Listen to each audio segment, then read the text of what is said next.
Brain Over Belly podcast, solving the puzzle of obesity with Dr. David Brown of Idaho BMI.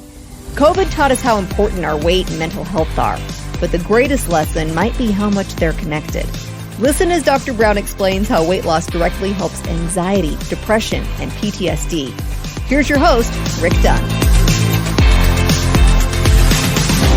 We're back again. Back, ready for some fun. We've got Dr. Brown in studio. Hello, Dr. Brown. How are you, Rick? I'm fantastic. How are you doing? I'm great. We're talking about mental health with Dr. Brown today, how anxiety, depression, and PTSD and obesity feed off of one another, how one can cause the other, and how bariatric surgery, plus the principles Dr. Brown has his patients practice after, can dramatically improve your mental health and transform your life. If you have mental health issues, are you at greater risk of struggling with obesity? So that really brings up the classic question, which came first, the horse or the buggy? That's the chicken question. Or the egg? Right. Okay. Same thing. So if we go ask a different question, what do we know? We know that if you do these brain scans, functional MRI, PET scans, people who struggle with obesity, their brains are different on these brain scans compared to people who are normal weight. So the classic question is, well, is it abnormalities in a person's brain that is causing the obesity, or is it the obesity driving these changes in the brain? And what do we know about that?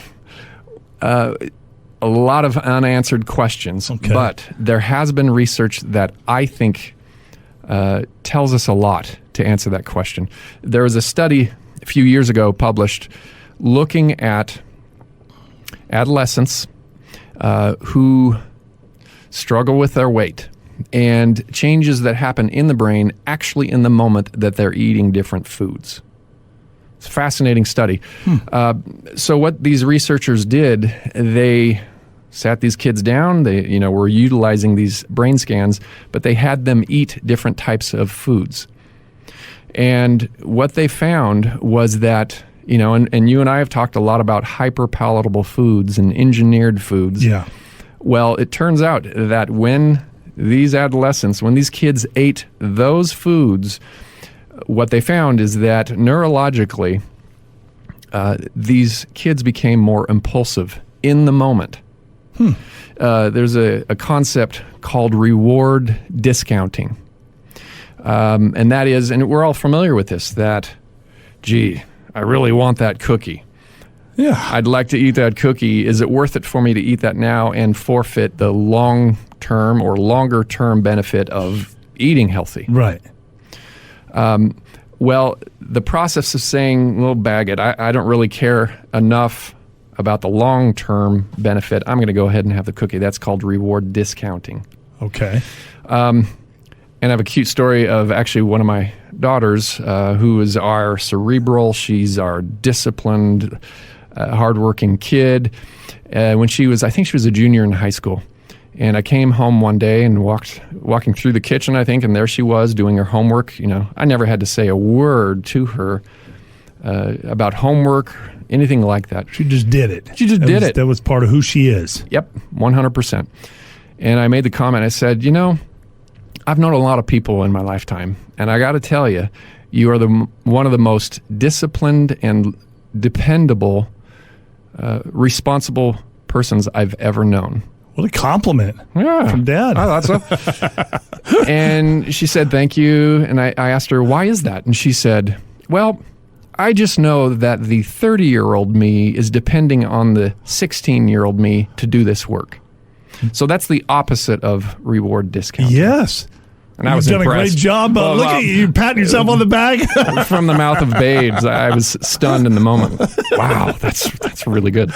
Yeah, no kidding. So that's the opposite of reward discounting. Oh, yeah. The bottom line is these researchers showed that in the moment of eating these hyperpalatable foods, what they saw in brain activity reflected what we know about impulsivity. Eating those foods, the way the neurotransmitters and the brain circuitry, the way it was affected in the moment made those kids more impulsive. In other words... So they want to eat the cookie then, yes, right? but it was a progressive thing. In other words, in the moment, they became more likely to make the bad choices, maybe, Gotcha. and to forfeit the longer-term good results. So how does the struggle with obesity, how does that affect your mental health? Again, it's the same question. Well, which comes first? And it turns out that, so anxiety and depression, most common issues in the mental health arena, those problems and obesity come from the same fundamental issues in a person's brain. That's where all the arrows point to right now with the research. In other words, there are two different manifestations of the same fundamental problem. And so if you think about this as far as turning these problems around, if we are successful in treating one of those areas or problems, say obesity, there's a very good chance we can make improvements or also reverse the mental health issues and vice versa. So it's interesting to think about that, because a lot of people, when they're going through mental health, I think they feel that it's an emotional thing. Maybe it's something that's wrong with them. They can fix this. But you're saying that there's also a chemical aspect to this. Is that true? Yes, in the sense of neurotransmitters, in other words, chemistry in the brain. I would argue it's more neurology than anything. So anxiety, depression, PTSD, that is neurological more than anything else. And the same is true of obesity. And it turns out that the underlying neurological or brain circuits that are driving anxiety and depression and PTSD are the same brain circuits driving obesity.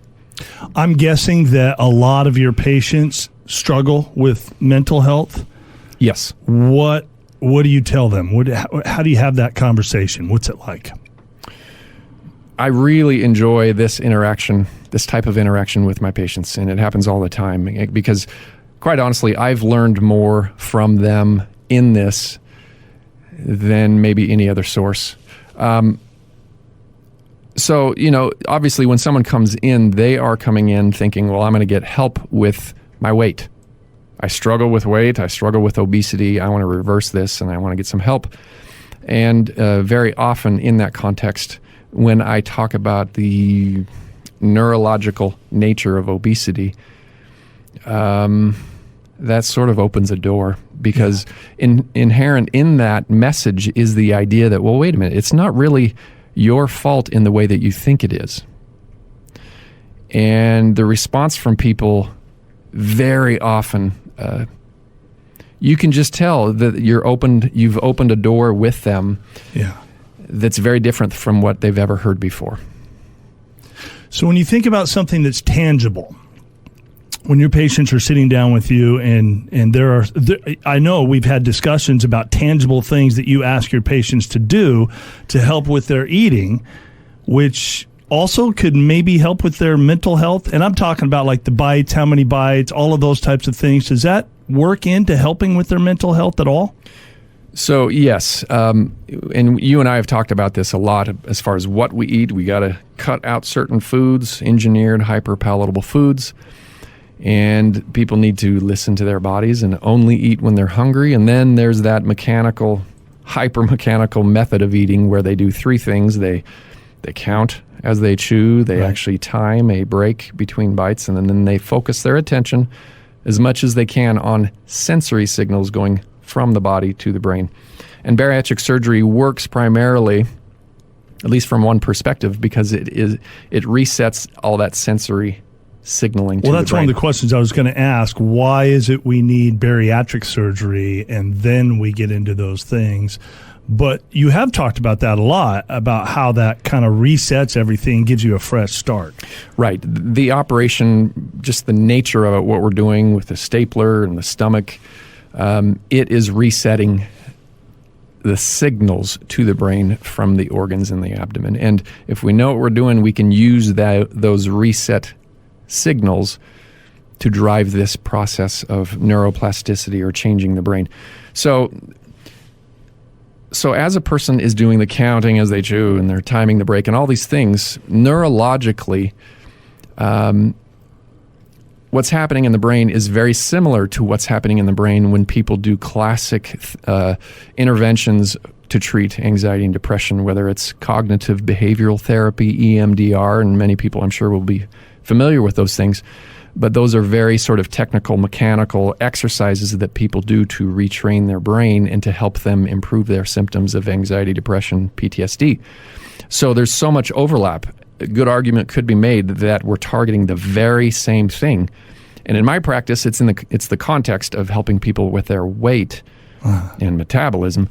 But the crazy thing, the wonderful thing, is that we're also directing or affecting symptoms of anxiety and depression. So everything you teach, I mean, it's a double whammy. You get to lose weight, but I know I've always noticed that, and I like this, that you've never been really focused on exactly like how much you weigh or how much you're going to lose. It's really about becoming a better person overall as a whole, not just physically, but mentally as well.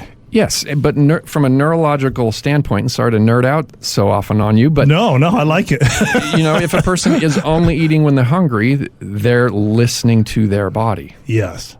And all this stuff as they eat, again, it's a focus of attention on signals within the body. And if you look at the classic treatments for mental health diseases, it's like meditation.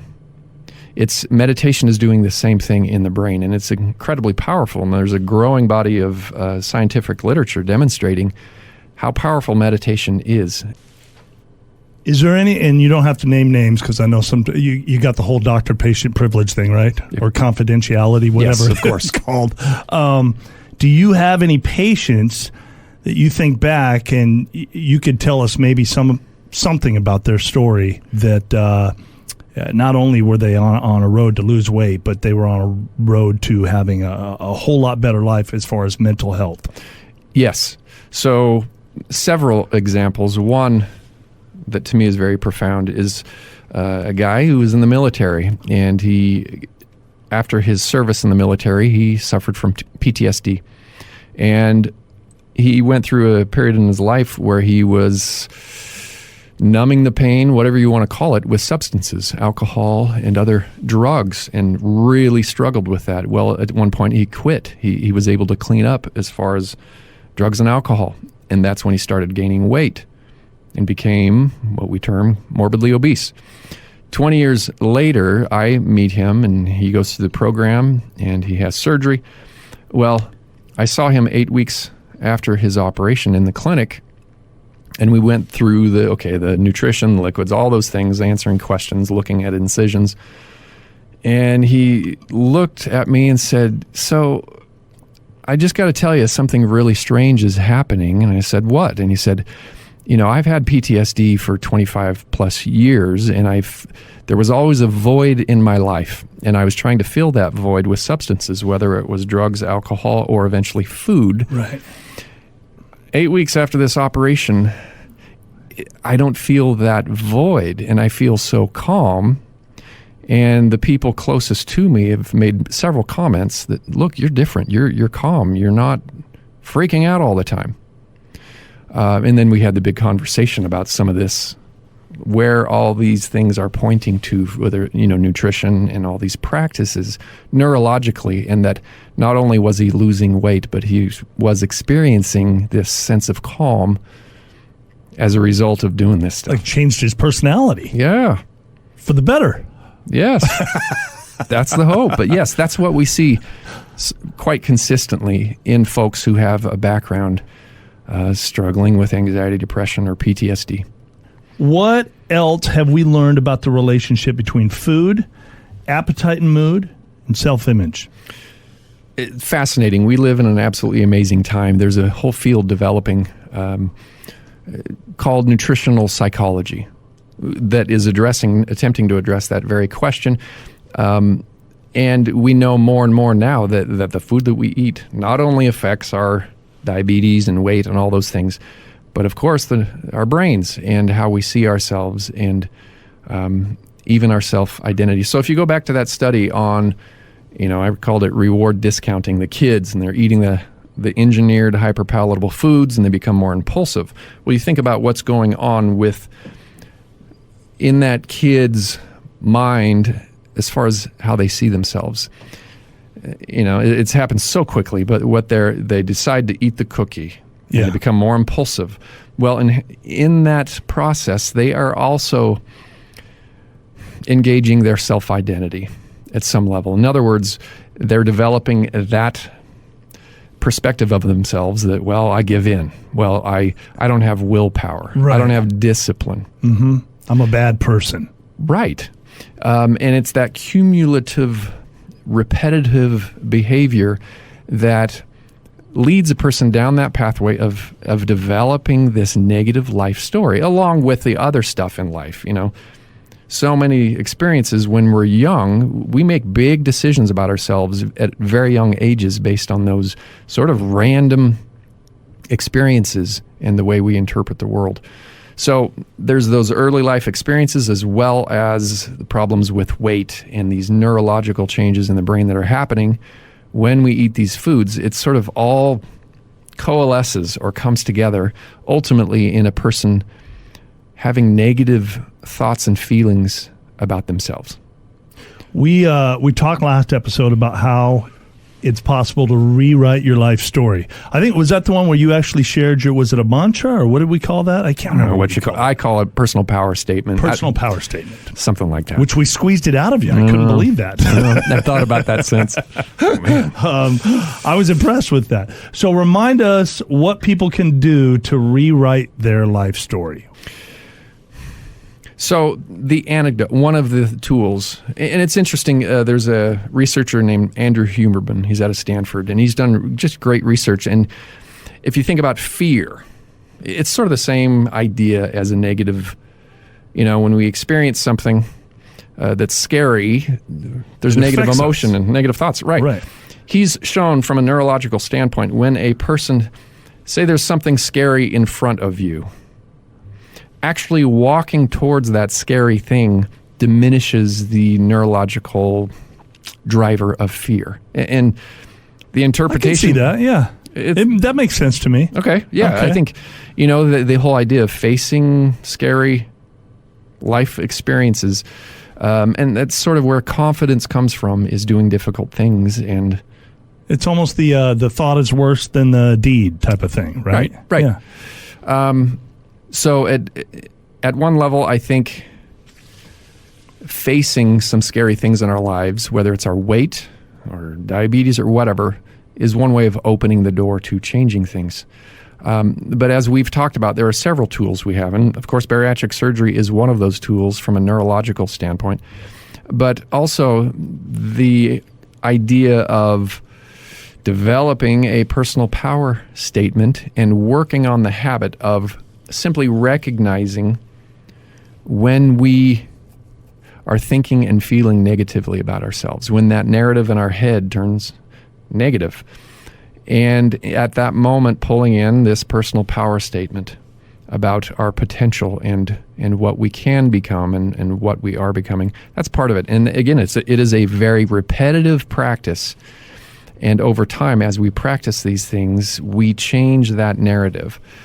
So it's the personal power statement. It's changing the food that we are consuming. You and I have also talked about this idea of resonance breathing, breath work. There's a lot of different ways of doing this. What was that again? I mean, real quick. I know we're not going to... Resonance breathing, it's the idea of doing two things at the same time. One is to pace one's breath. And what I teach my patients is to take 5 seconds precisely to breathe in, 5 seconds to breathe out. So they're timing, they have a little timer or stopwatch or something, they're timing their breath. The second thing they do is they focus their thoughts and emotions on gratitude, compassion, forgiveness, these types of thoughts and emotions. And it sounds sort of hokey, but there's a lot of research showing it has a very profound effect neurologically on a person. I remember when we talked to Mona, who's one of our 2 people we're following here in the Treasure Valley, she talked about how she uses that to go to sleep at night. Yeah. And it helps her with her sleep. Yeah, there's a lot of areas in our lives where this type of simple exercise can help. And yeah, it was wonderful to hear from Mona, her experience with it and how it's changed her sleep. But it's doing these small, simple things consistently that really allows a person to change the way they see themselves in a very profound way. This may be a repetitive question, but I just want to make sure that we kind of drive this home. When people who choose bariatric surgery and practice the principles that you've been talking about here today, when they do all of those things, what happens in their brains? From a well, that's a loaded question? It's an awesome question. Oh, good. And there's some amazing answers. I came up with one good one then, right? No. They're all good. So, several different things to say. First, brain scans show us that the brains of patients who undergo bariatric surgery become bigger. Mm-hmm. White matter, gray matter grows after bariatric surgery. And that is almost certainly a result of these neurological changes that you and I have talked about. So we know that. Their brains get bigger. Cognitive measures actually change after bariatric surgery too. And so you can look at memory, and there's several different, I think we've talked about this, but there are several different ways or different parts of cognition or brain function to look at. And there are a lot of them that get better after bariatric surgery. And it's just a fascinating idea. So there's that level to look at. The brains of individuals do change after bariatric surgery. So there's this magical window of time, about 6 months after surgery, where there's this neuroplasticity. The brain is very malleable. And the wonderful thing is, if we know what we're doing and are willing to implement some daily habits, we can, to some degree, direct those changes in the brain to a place where a person is literally a different person, not only from a weight perspective or metabolism perspective, but with self-identity, which genes are activated in their body, which genes are deactivated, which circuits or programs in the brain are really in control and sort of guiding the way. So fundamentally, to answer your questions, a lot changes in the brain after bariatric surgery. And again, I would drive home the point that it is our greatest tool, is our brain. And the way to optimize the results of bariatric surgery is to recognize this and to implement those daily habits that are going to direct those changes in the brain. So if somebody is checking out Brain Over Belly for the very first time, and they've missed the other podcast or some of the blogs that we put together, we've just heard how it changes the brain. What is this going to do for a person when they step out into real life? We know that it's going to help them lose weight, but what are all of the things? I guess you can't list off all of the things, but we even talked about Mona with her sleep. It helps her with her sleep. What is somebody going to expect when they come and sit down with Dr. Brown? They go through this process. They come out the other side. What is the goal?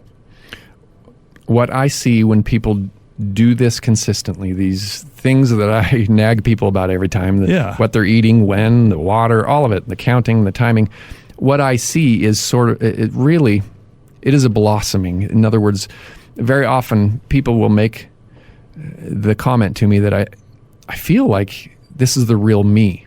Yeah. In other words, they've been hiding behind this suboptimal, sheltered persona as a result of their weight and everything else going on. And that's what we see, is that people gain confidence in themselves. And it's not just because they've lost weight, but they see themselves differently. And it's all about human potential. And a person discovering or rediscovering what their potential is, that's the greatest thing to me. It's magical, isn't it? Yeah. Yeah. Final thoughts before we kick you out of here? It's been a great discussion on mental health. Losing weight obviously seems to be the number one goal for a lot of people that come in and sit down with you. But mental health is a big thing. A lot of people talking about mental health now, and I'm glad people are because it's a serious issue. And I don't know. Do you have any final thoughts? Yeah. So this last year, with the COVID shutdown, almost uniformly, everybody has gained some weight.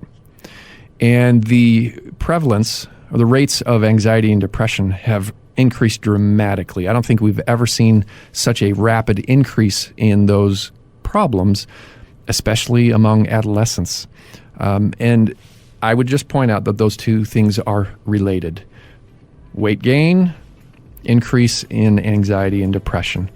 They're related neurologically, and they're related to the food that we're eating. And so the one thought is there's hope. We are learning a lot about how to reverse engineer these problems. And it just takes some curiosity and reaching out for help. Dr. Brown, it's been a pleasure. Again, thank you so much for coming in. We will see you next month. Yes. Thank you, Rick. Appreciate your time.